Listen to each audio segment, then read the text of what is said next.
রোববার বিকেলে প্রেসক্লাবে জাতীয় নাগরিক কমিটির আয়োজনে অনুষ্ঠিত হয় জাতিসংঘ ফ্যাক্ট ফাইন্ডিং প্রতিবেদন জুলাই হত্যাকাণ্ডের ব্যবচ্ছেদ দায় ও বিচার বিষয়ক আলোচনা সভা।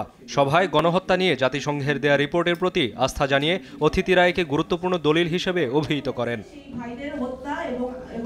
এ সময় ফ্যাসিস্টদের বিচারিক কার্যক্রম শুরু করা নিয়ে ক্ষোভ প্রকাশ করেন কমিটির আহ্বায়ক নাসির উদ্দিন পাটোয়ারি। বলেন, ফ্যাসিস্টদের বিচারের প্রশ্নে যদি বর্তমান সরকার নীরব থাকেন তাহলে মানুষ আবারও রাজপথে নেমে আসতে পারে।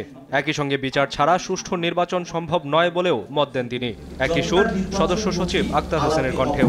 আমাদের জায়গা থেকে আমরা সর্বোচ্চ শাস্তি আওয়ামী লীগের চাই। হামলা, নিপীড়ন, খুন এইসব কর্মযজ্ঞে ছিল, আমরা তাদের সর্বোচ্চ শাস্তি আজকের এই ফোরাম থেকে দাবি করছি। এই ইন্টারিম গভর্নমেন্ট যদি আওয়ামী লীগ প্রশ্নে কোনো ক্ষেত্রে ধীরগতি বা নীরবতা অবলম্বন করে তাহলে হয়তো বা জনগণ আবার রাজপথে নিজেদের হাতে আইন তুলে নিতে বাধ্য হবে।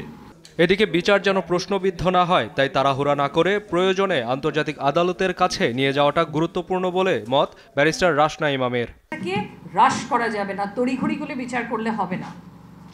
ওই আগের পতিত সরকারের আমলেও কিন্তু 2 বছর না 2.5 বছরের মধ্যে মনে হয় শেষ করে দিয়েছিল, এবং তার পরিণতিটা কি? এটা পুরোপুরি কোনোভাবেই গ্রহণযোগ্য ছিল না সেই বিচার প্রক্রিয়া। আমরা একই ভুল করা উচিত হবে না। আমাদের ডোমেস্টিক বিচার প্রক্রিয়ায় অনেক ধরনের ঘাটতি আছে, অ্যান্ড তার জন্য আমাদের আন্তর্জাতিক অপরাধ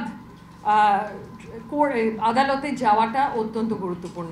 এ সময় অন্তর্বর্তী সরকারের প্রতি গণহত্যাকারীদের দ্রুত বিচারের আওতায় আনার আহ্বান জানান আগত অতিথিরা। কায়েস রাহাত, দেশ টিভি, ঢাকা।